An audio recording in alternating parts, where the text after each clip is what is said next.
Before the Israelites, an unbreakable city. From God, an unthinkable plan. For 6 days, they marched in silent faith, their obedience their only weapon. But as the 6th day ended, the walls of Jericho remained. Dawn broke on the 7th day, and with it came the heaviest test of all. 6 days of marching had worn down more than just their sandals.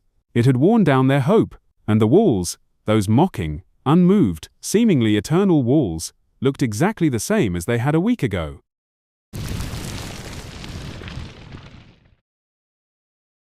Dawn broke on the 7th day, and with it came the heaviest test of faith yet. By now, some of the Israelites were exhausted. Their feet ached from 6 days of marching on rocky ground. Dust had settled into their clothes, their hair, their very souls.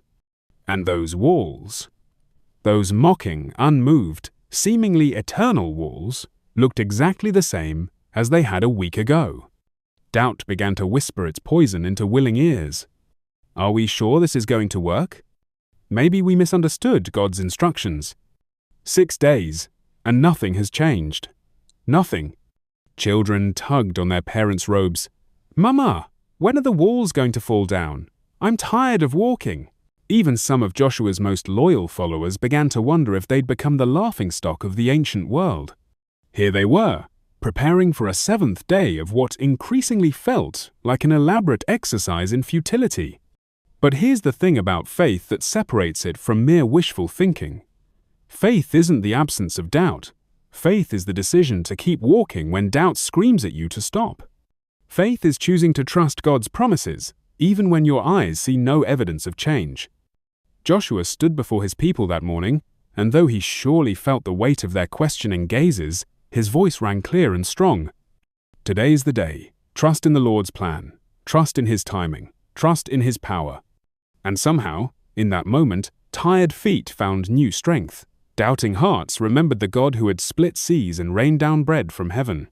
2 million people took a collective breath and prepared for the most important walk of their lives.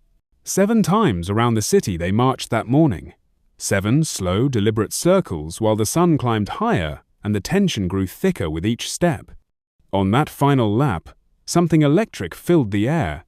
Even the priests seemed to stand taller as they raised their ram's horns. The Ark of the Covenant seemed to glow with divine presence.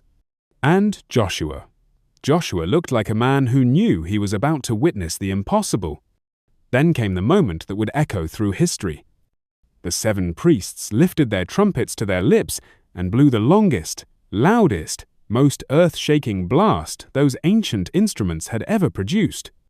The sound rolled across the desert like thunder, bounced off distant mountains, and seemed to shake the very foundations of the earth.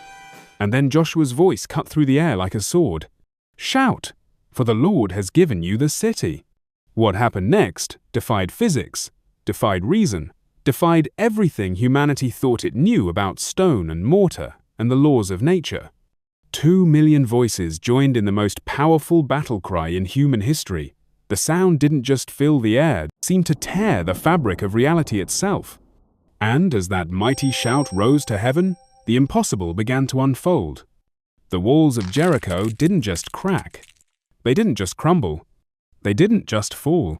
They collapsed outward in every direction with a roar that must have been heard for miles. Massive stones that had stood for centuries tumbled like children's blocks. Dust clouds billowed into the sky like divine smoke signals.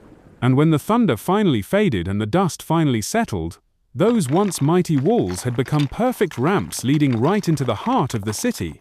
Not a single Israelite had to scale a wall or break down a gate. They simply walked forward into the victory God had prepared for them. In that moment, everything changed. Not just for the Israelites, who finally entered their promised land, not just for the people of Jericho, who learned that no wall is stronger than the God who created the stones, but for every person who has ever faced an impossible situation and wondered if faith was enough. Joshua and his people learned something that day that echoes through every generation. When God makes a promise, He keeps it. When God gives a plan, it works, even when it seems crazy to everyone else. When God calls you to step forward in faith, those steps will lead to victory. The walls that seem so permanent in your life, the obstacles that appear unmovable, the problems that feel unconquerable, they're not stronger than the God who spoke the universe into existence. Sometimes His plans look different than our strategies. Sometimes His timeline doesn't match our impatience, but His promises never fail. What walls are you facing today? What impossible situations are making you wonder if there's any hope? Remember Joshua standing before the walls of Jericho, armed with nothing but faith and a promise from God. And remember how those walls came tumbling down, because the same God who delivered Jericho into Joshua's hands is the same God who walks with you today. The same power that collapsed ancient stones can move the mountains in your life.